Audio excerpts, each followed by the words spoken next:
on Facebook, excuse me, tonight. And I'm really happy to be here, wrapping up the end of the year. What a tumultuous year we've had.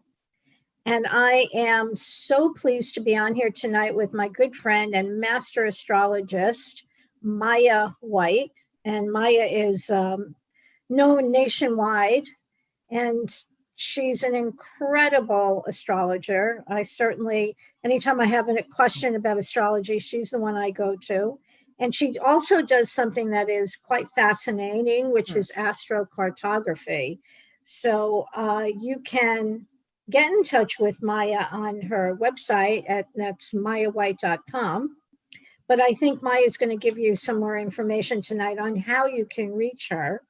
So we're here to tell you about what you might expect in the upcoming year. And we're pretty excited about it because the energy is definitely shifting. So before I get started, though, I just want to introduce Maya. Maya, thank you so much for being on tonight. I so value your insights and your talent and professionalism with astrology. So thank you for being here. Would you like to say a couple of words? Hi, Michelle. Hi, everyone. Thank you for inviting me. And here we are at the almost New Year's Eve day of the, the most amazing year, 2020, the unforgettable year. And I've been driving around quite a bit today, this afternoon. And I have to say, you know, for some reason, like it hit me, it hit home that it's like, wow, this was a tough year, you know?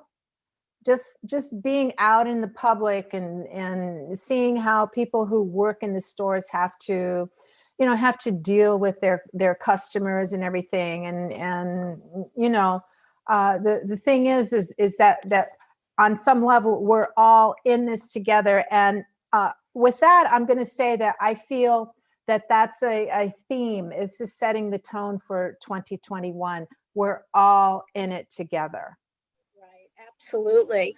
The one thing I wanted to touch on now, I'm going to talk about a little bit of the numerology, and then we'll switch back again to you with the astrology. So, but I wanted to ask a question before I forget about it, and that is the conjunction that occurred on the 21st.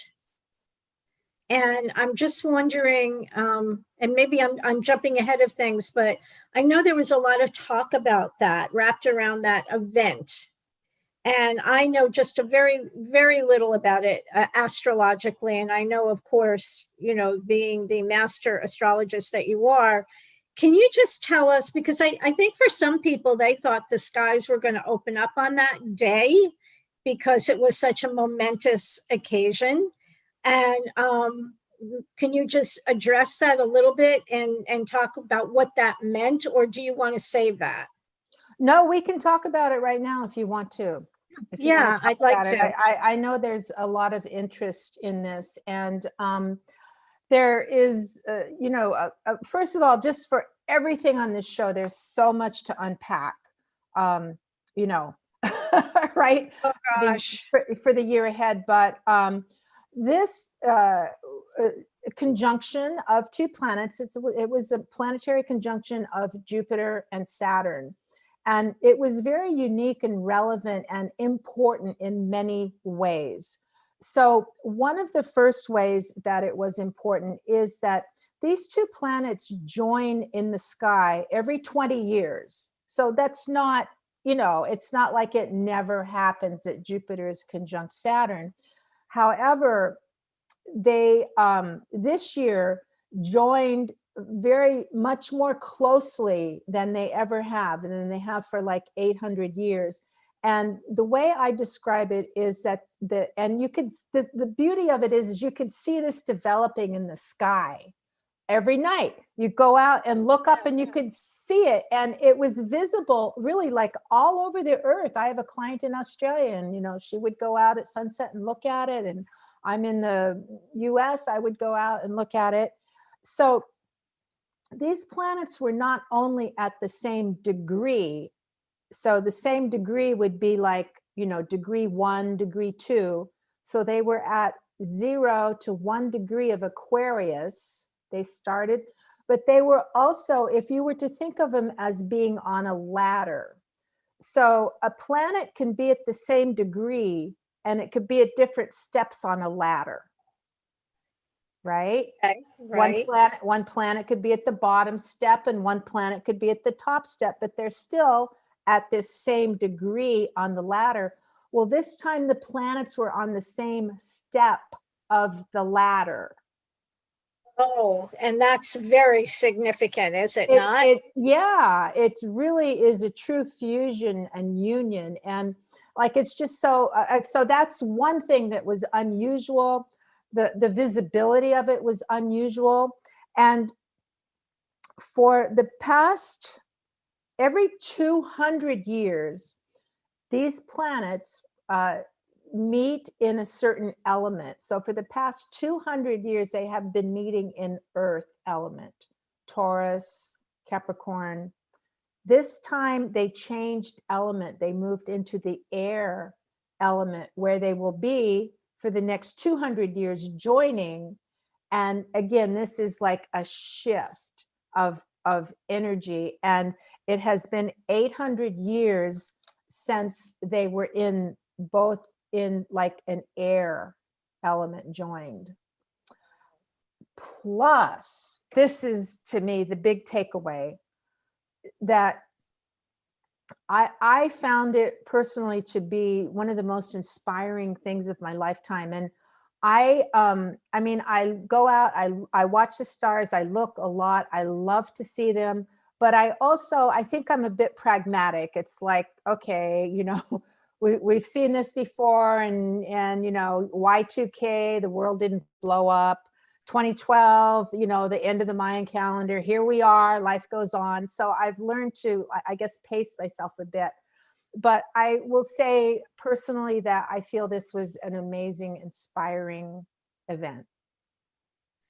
So that I'm glad that you you know, enlightened us, and it's heralding in a lot of new, really positive energy, right? Is it now that we're truly in the age of Aquarius?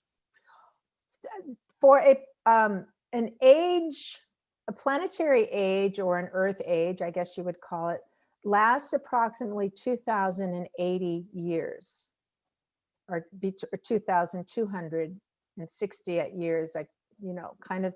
So it's like a shifting. It's hard. It's impossible to say, oh my God, this is a one day, like we went from the age of Pisces into the age of Aquarius. So it's more like it is a cycle, but we have shifted into the cycle. But again, personally, and especially as we talk about the astrology of 2021, I feel this was a very significant signature event. And that's part of the definition of a change of the ages, is that there will be events that occur, not only one. So the 2012, the end of the Mayan calendar, that was an event that occurred that led us into the age of Aquarius. This is another event taking us into the age of Aquarius.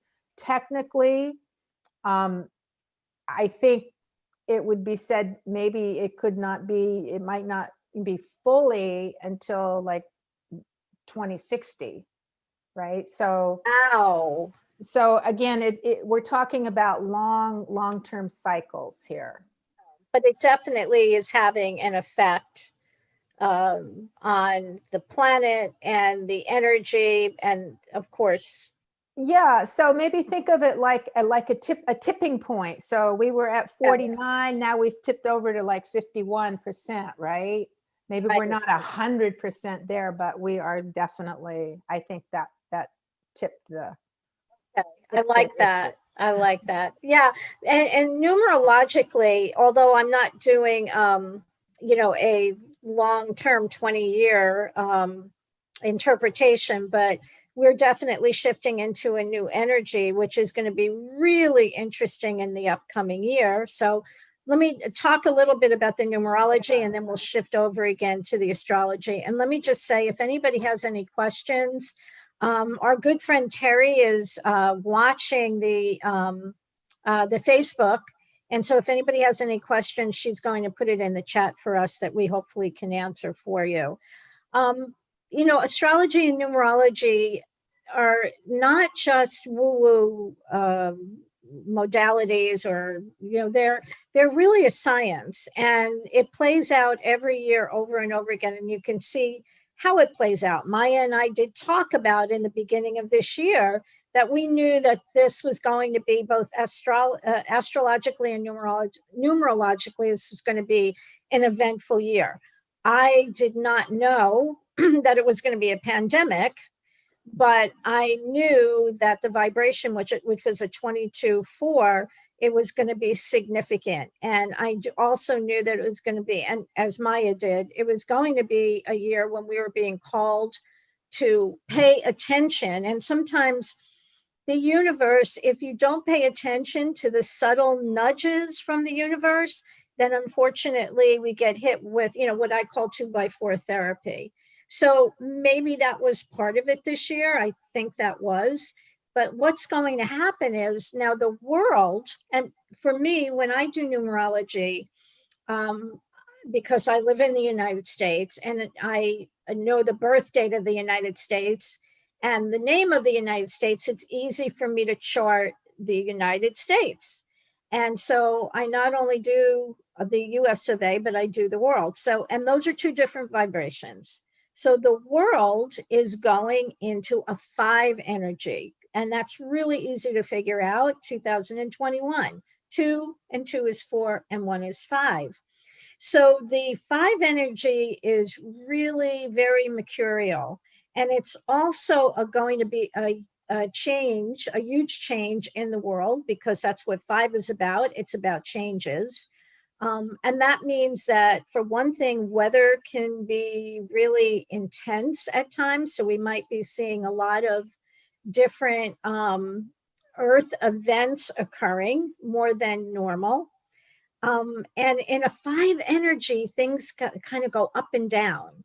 They're like, oh, wow, things are really going great. And then not so good. And then much better. And then not so good. But it's really opening the door for a lot of positive change. So more people will be speaking out. People want to be heard. They're looking for outlets to express themselves. Now, for the United States, the energy for the United States, is a little bit different, because we're going into the very spiritual number 7. And number 7 is very interesting in numerology. And I almost, when I say the number 7, I want to get really quiet, because the 7-year energy is spiritual, it's reflective, it's investigation, it's analytical, it's examining things, it's pulling things out that we hadn't looked at before. So what I do expect that in the 7-year, on one hand, it's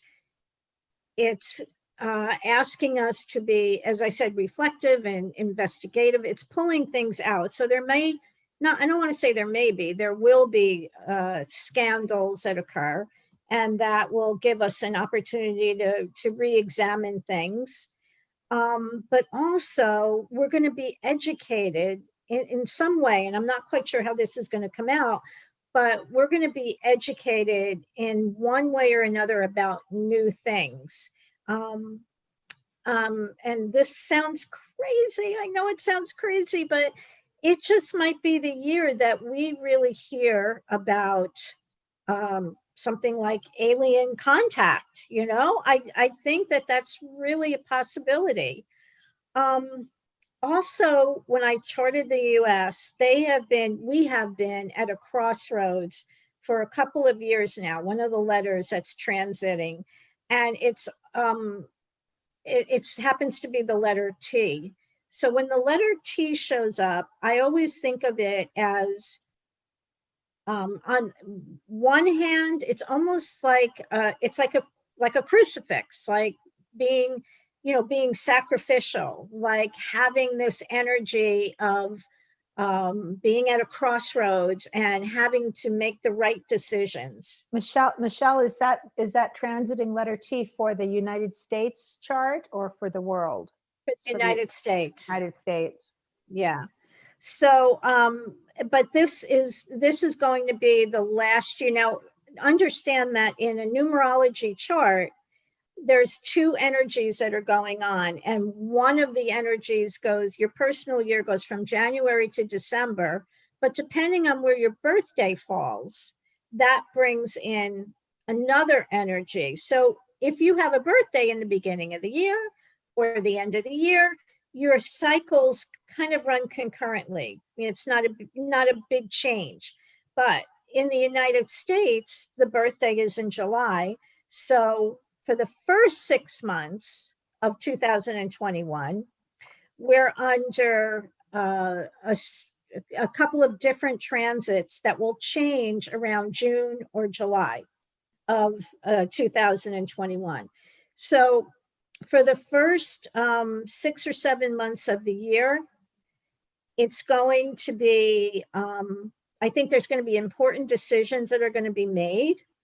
But also it's not going to be, it's very philosophical. It brings in long distance discussions about things. It's reestablishing some relationships that may not have been there before, but in a positive way. And also it's a more calm and inner determination. As I said, it's kind of a quiet energy that's occurring for the whole year, but especially in the first 6 to 7 months. And education, I think I mentioned that before, but education is going to be a big thing in one way or another for the United States. Now, whether we're being educated in new ways of doing things, or it's just going to be other opportunities for education. But that's a very predominant aspect for the number 7. Now, also, we're going to need patience because the 7 kind of unrolls in a really kind of slow fashion. So it kind of unrolls in, in ways that may not be apparent at that particular time, but things are always working under the surface. Now, the great thing about the 7, it is a call to your higher self. So I do think that without a doubt, more and more people, I don't want to really, I was going to say are waking up, but I don't want to necessarily say waking up. They're coming to maybe a new awareness about things. Now, certainly we can say that happened or is happening because of what we've experienced for the year. But on another more spiritual level, we're definitely being drawn up, or our energy, our spirit, our soul is being drawn up. So there's going to be more and more people who are just looking into spiritual ways of dealing in the world, as opposed to this hard driving, have to do it this way. It's a much softer energy. And so and yes. Michele, is that 7 from the birth date of the US? Yes, it is. Yeah, it's a 7. And do you use July 4th, 1776? Yes. Yep. That's exactly what I do. So it's somebody asked that on the chat. Oh, okay. Are you watching it? Yeah. God, this is going to be my year to be able to maneuver the technological aspects of this. Thank you. Yeah, so that's based on the birth of the United States. As I said, it has a different energy than the world. But then, just like all numbers, like in a relationship, when I do somebody's chart that's married or together with someone, and they want both their charts done, because here's a good example. So the numbers go from 1 to 9. your personal year number goes from 1 to 9, and that's calculated on your month and day of birth added to the current calendar year. So that's how I come up with what your personal year is. So if you're in a 1 year and your spouse is in a 1 year, or your significant other, whoever, you're both having the same kind of driving energy and ambition, very ambitious. If you're in a 1 year and your partner's in a 2 year, that's going to shift things a little bit, because you're going to be out there going, I got to get this done. I got to do these things. And then your partner's in a 2 year and it's going to be like, hey, you know what? I don't just have all that drive this year. I want to kind of just rest and relax and not. So, sometimes it's no issue at all. But when if you get to a 9 year and you're both in a 9 year, that can be a lot of fireworks going on. So as Kevin Quinn Avery, who taught me, used to say, if two people are in a 1 year together, it's, I love you so much and everything's wonderful. And in a 9 year, it's like all hell breaks loose. So if they can just get through that 9 year, they'll be fine again, in the upcoming 1 year. But at any rate, so for the United States being in a 7 year and the world being in a 5 year, so when you add those numbers together, you get the interaction of the United States and the world. What is that going to look like? So 7 and 5 is 12, and 1 and 2 is 3. Now that really excites me. I'm really glad to know that and see that, because a 3, the positive aspects of a 3 is creating new things, creating new ways of being in the world. It's very positive for ideas and how we're going to change things, and excitement and joy. Now, the other side of 3, because every number has its gift and every number has its challenge. And that's the beauty of numerology. Whatever year you're in, you want to go with the flow of that energy and not fight against it, because it makes things a lot easier for you to maneuver and navigate through the year. So the 3 year, the positive aspects is this creative energy, new things, having new ideas, innovative, a lot of communication. The challenging part of the 3, though, is that we may be spinning our wheels at times in different directions, and there might be like a scattering of the energy. So what we want to do, and what I hope happens, is the world is going to embrace this new energy with the United States of being really creative and coming up with these wonderful ideas and being joyful. So that really excites me. Well, Yes. Hopefully the world will renew seeing the United States as a spiritual partner, as a true spirituality. So I actually have a question. Terry asked me to address Uranus in Taurus, but what I wanted to ask you about the number 7, Michele, would you say that it's a spirituality? Is it true spirituality, or is it like religion? Is it a trained spirituality? You know what I mean? Is it true essence, or is it structured? Very good question. I love that. I would say, from my experience, it's not a trained, it's true spirituality. It's true spirituality, and it is an awakening. It's a calling to our soul and our spirit. Yeah, like bringing, to me, the 7 has the sky part, and then it brings the energy down to earth, right? With the line of the 7. So the 7, the top of the 7 envelops the sky, holds it, but then the line brings it down to the earth. So okay, so you can be a numerologist for sure, because you do know about numerology, but what I love that you just did is you talked about, which I never talk about, because I figure, a lot of times I think, well, that's kind of, deep, unless you're doing a class with me. But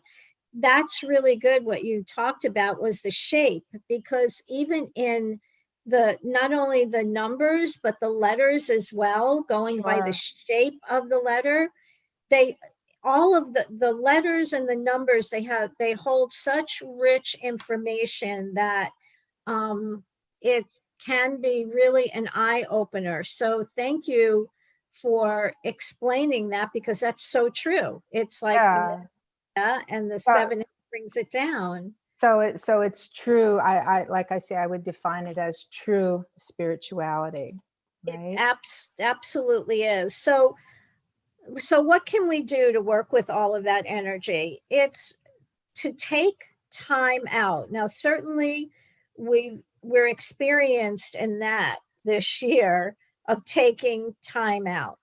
And things are going to, I would say by the first quarter of the year, things will start getting back into whatever we considered normal, because things are never going to be normal the way they were before. It's different. The energy is going to be different. How we express ourselves in the world is going to be different. How we interact with people, that's changed, and that will continue to change, but in a positive way. So January is an 8 month, and I'm going to talk a little bit more about that on New Year's Day, actually, because I'm going to do the month interpretation. So that's kind of that's definitely a month of karma. And February is a 9 month. So I'm thinking that that's the month that we're going to have definitely a more widespread distribution of the vaccine. And for anybody who's interested in getting the vaccine. So that's what you can expect in February, and in March is a 1 month. And I think that by March, the virus will be definitely making its exit. And numerologically, that's, what it looks like here. Financially, and I do realize that, for so many people, even though I didn't think this was going to be, for some people, it was, believe it or not, they did really, really well this year.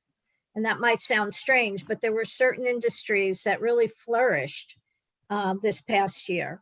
So next year, financially, despite what some people think that we might have a crash or something like that, I don't see that happening at all.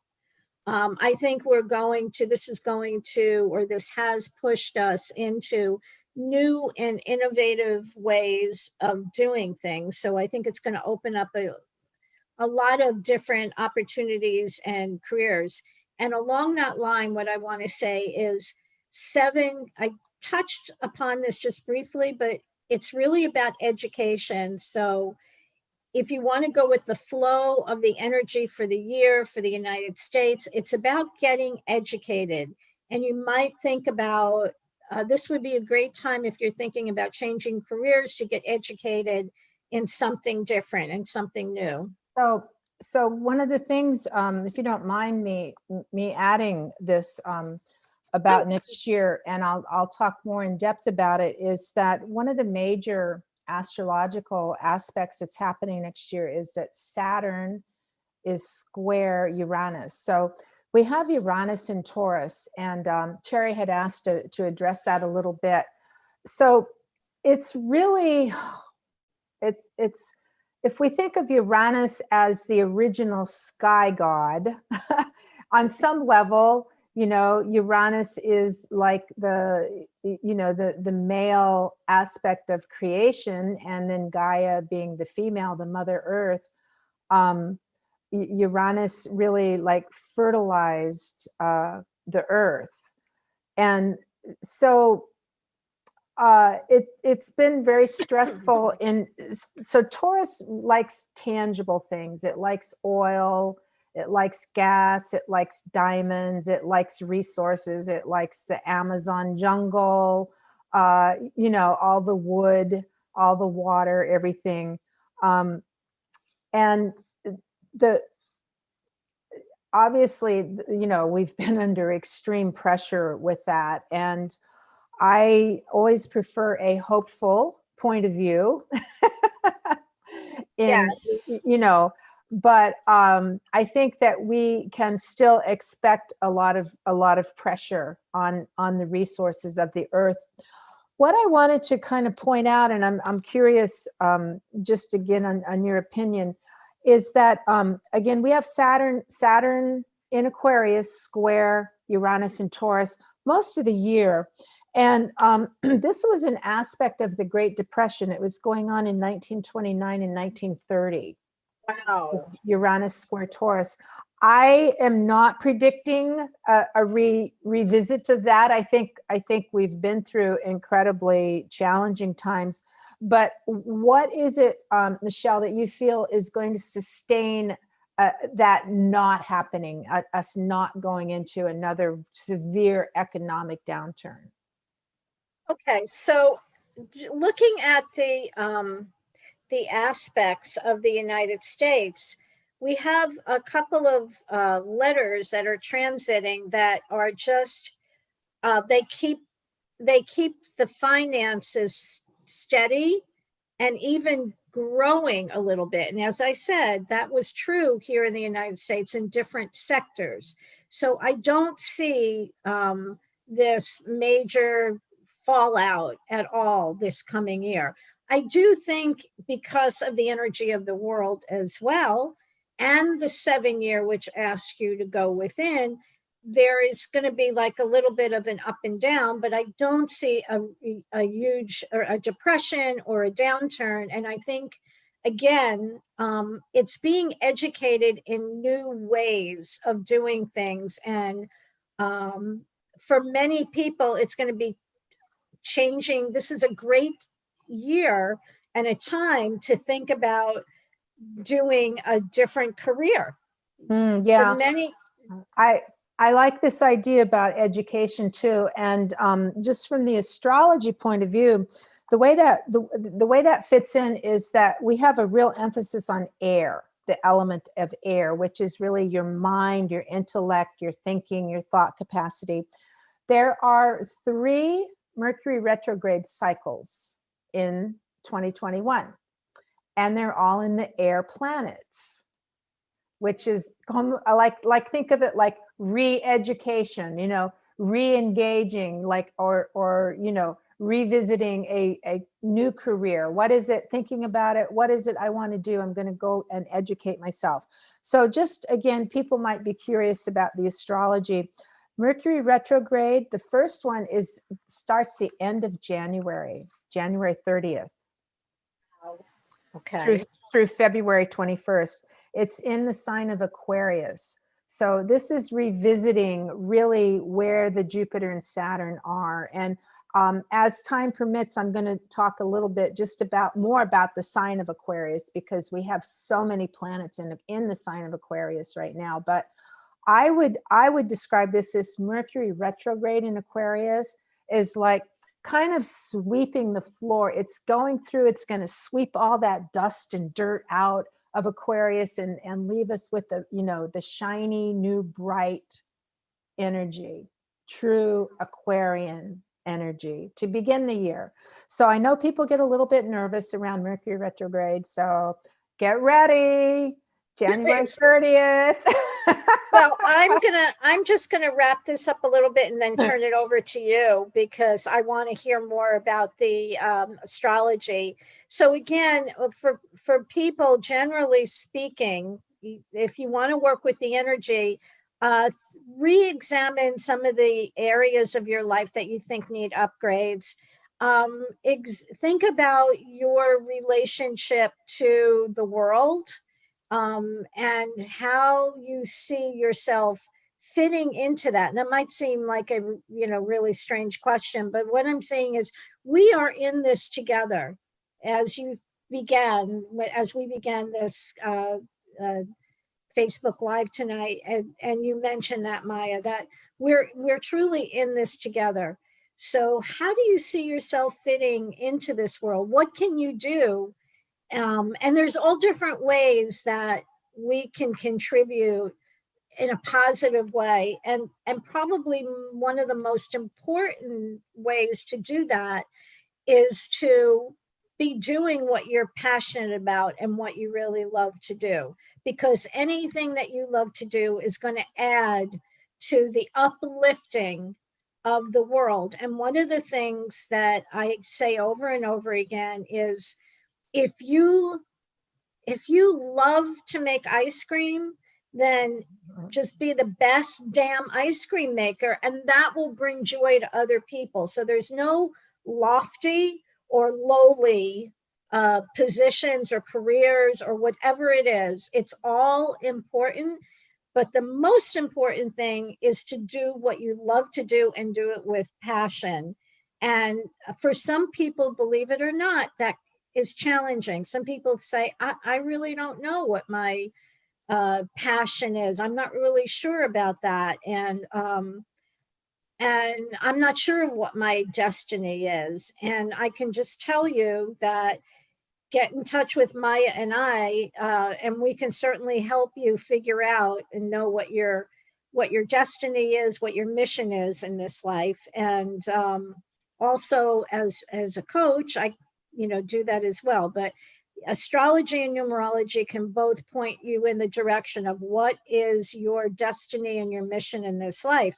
So think about that. And if you're doing what you love to do already, that is fabulous.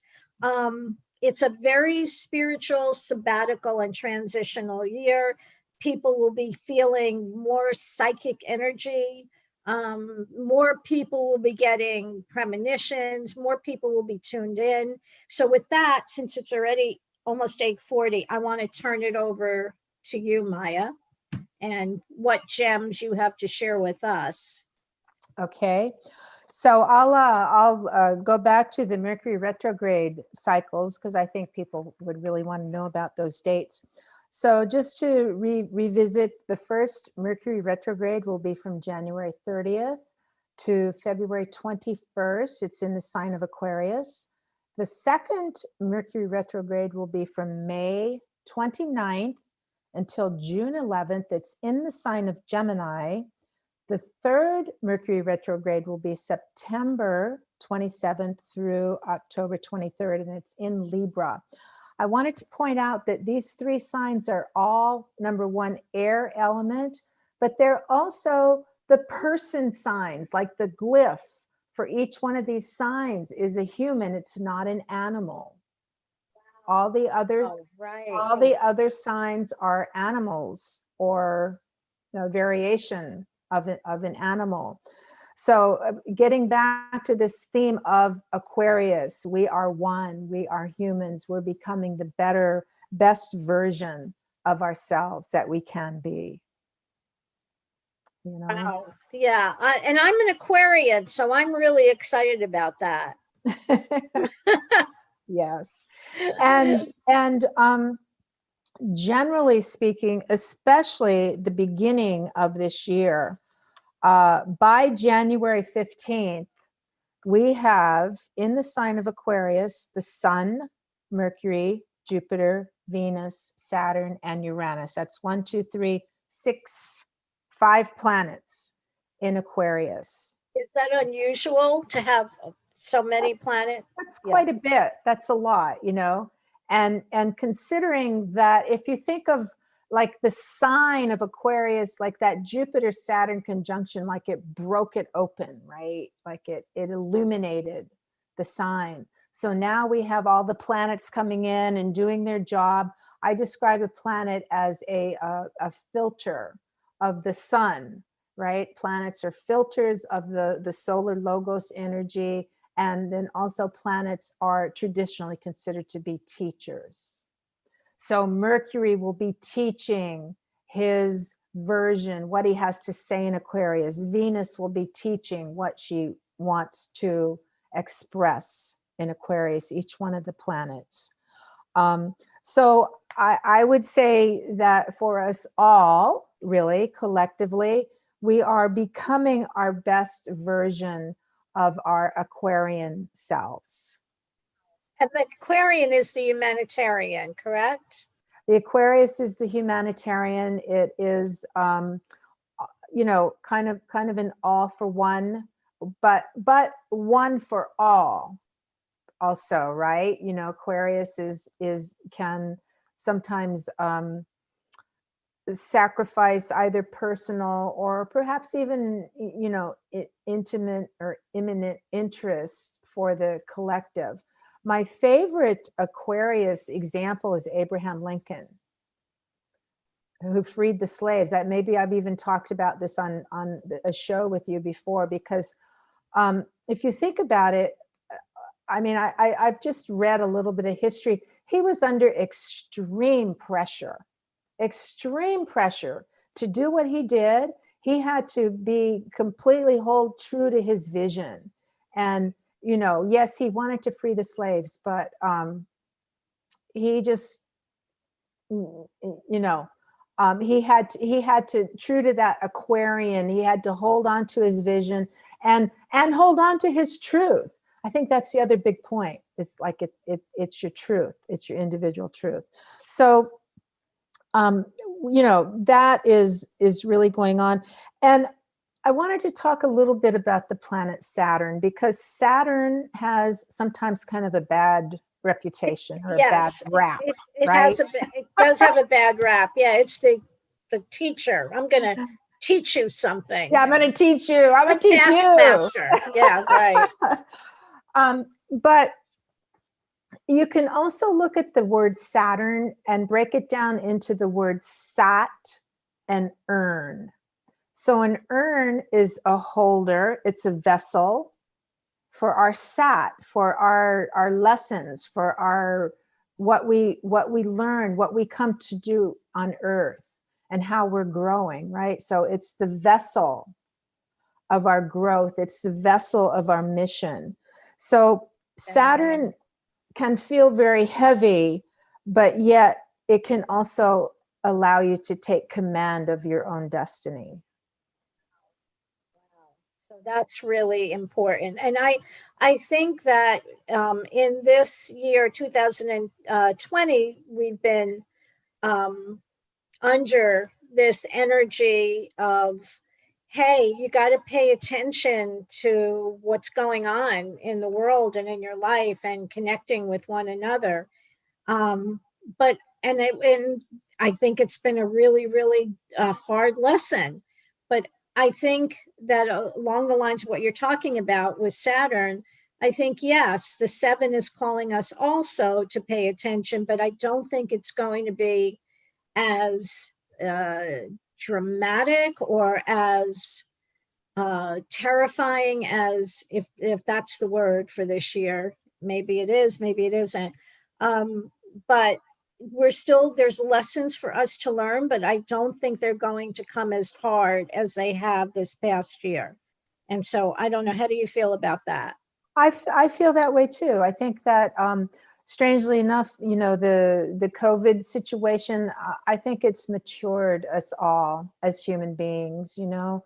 It, like tough love from the universe on some level. It was absolutely unpleasant, still is unpleasant, but you know, I think it's made us grow up. And I see a note here from Isabel saying that she's exhausted from her work and would love to be happy doing what she loves, but she doesn't know what to do.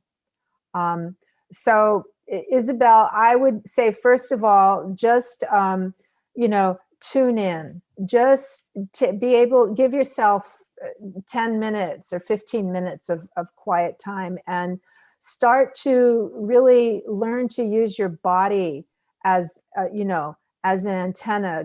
Go into this, there's a lot of teachings about vibration, you know, finding the right vibration, being on it.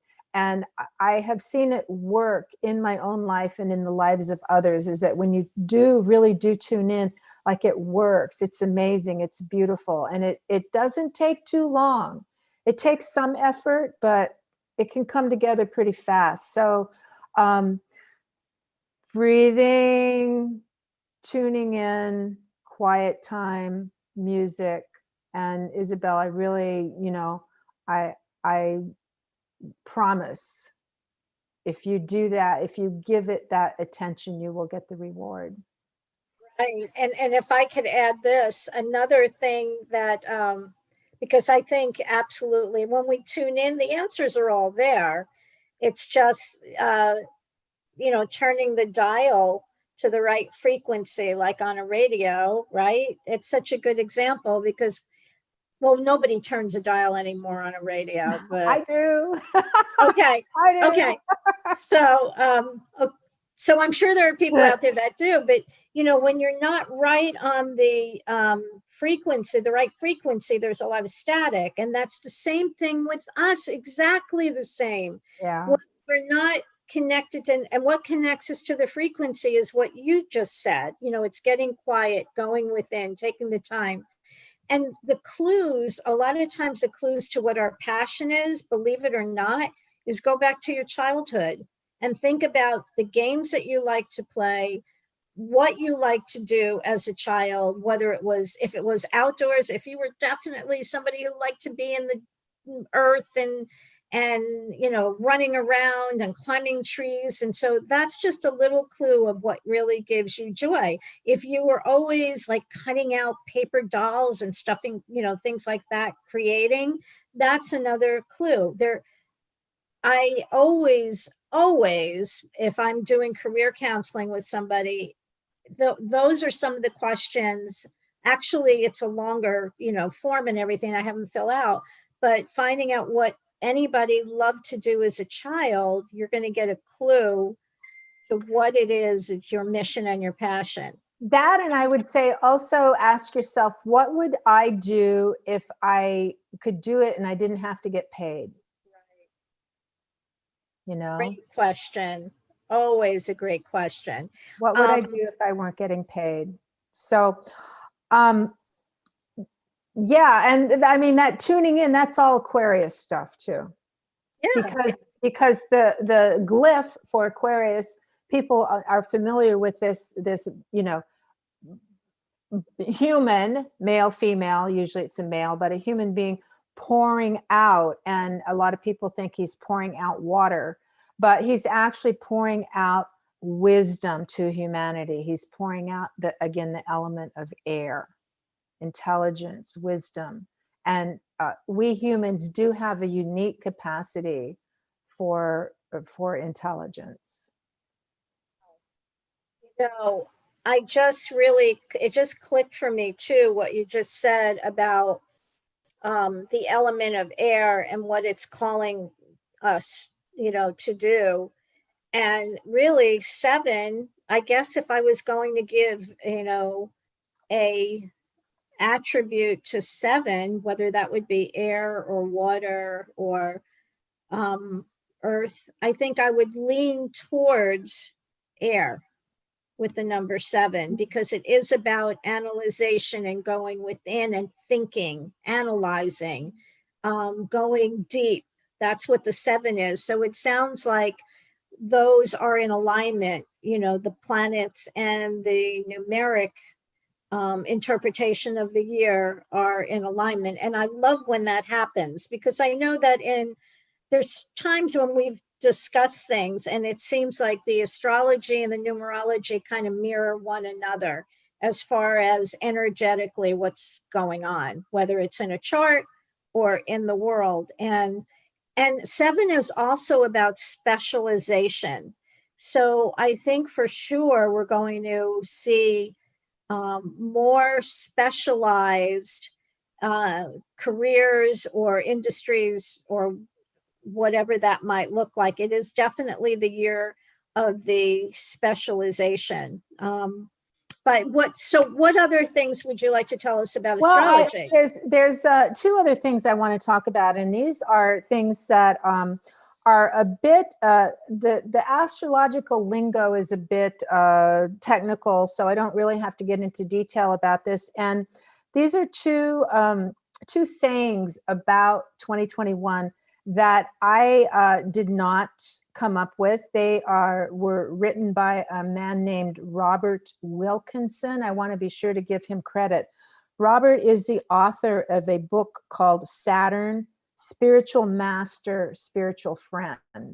And he has a website. I think it's Aquarius something. I don't have his website written down, but definitely take a look at his book on Saturn, Spiritual Master, Spiritual Friend.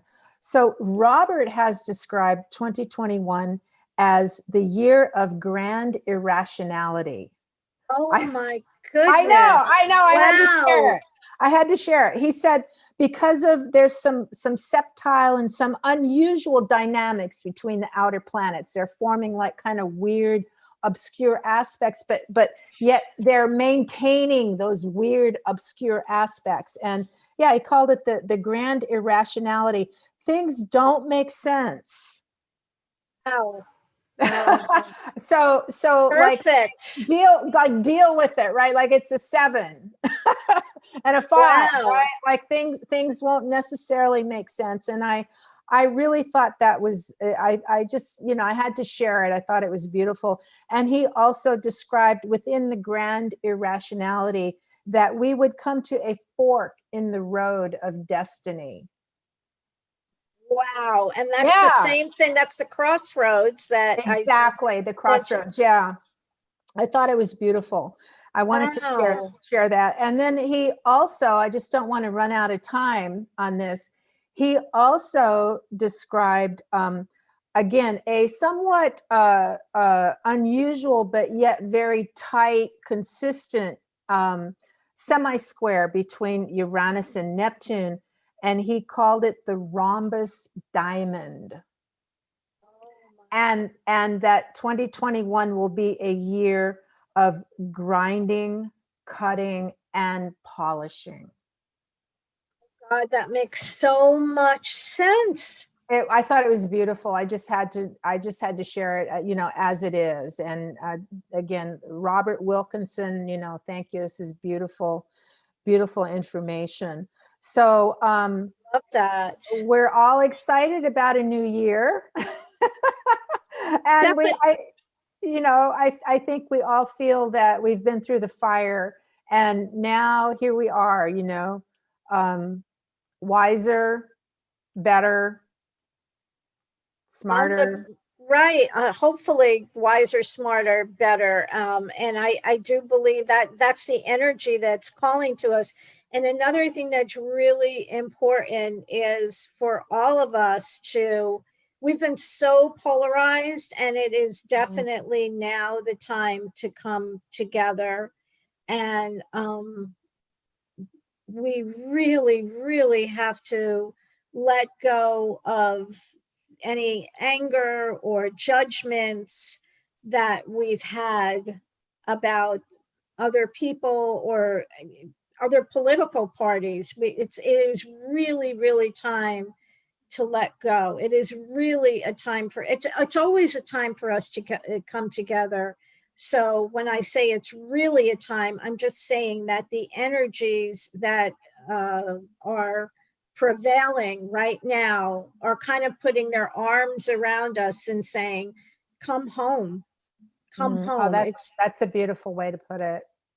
It really is time to come home, and we're here for you. I think, again, the connection, the energetic connection between us and the energy of the higher beings and of the astral planes and the spiritual world it's getting so much closer and tighter. It's really going to be so much easier, again, for us to make that connection, to pull in that energy. And I'm